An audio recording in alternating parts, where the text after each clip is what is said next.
नमस्कार मित्रांनो, मी सौरभ चौधरी. कशा आहात? मजेत असाल. आजचा हा व्हिडिओ शेतकऱ्याबद्दल असेल, त्याच्या मेहनत चिकाटीबद्दल असेल.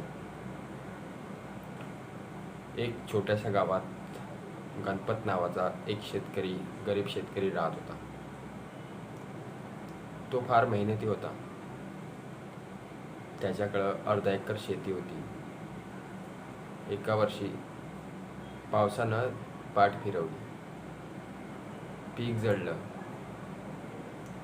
मेहनत वाया गेली.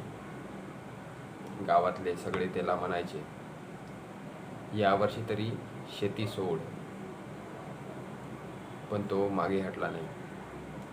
त्याने मेहनत घेतली. शेतात विहीर खोदली. विहीर खोदून पाणी साठवलं आणि जोमानं नवीन पीक घेतलं. पुढच्या वर्षी त्याला भरघोस पीक झालं. ते पीक पाहून सर्व गावकरी त्याला शाबासकी देत होते, त्याचं कौतुक करत होते.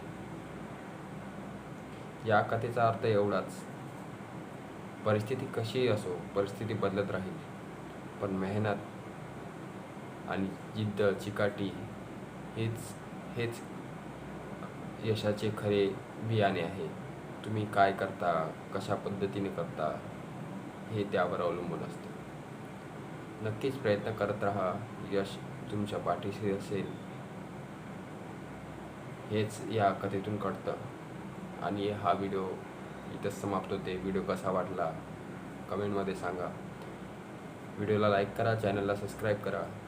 आणि कथा आवडली असेल, तुम्हाला परत नवीन कथा ऐकायच्या असेल, गोष्टी ऐकायच्या असेल, तर माझ्या चॅनलला सबस्क्राईब करा आणि कमेंटमध्ये सांगा.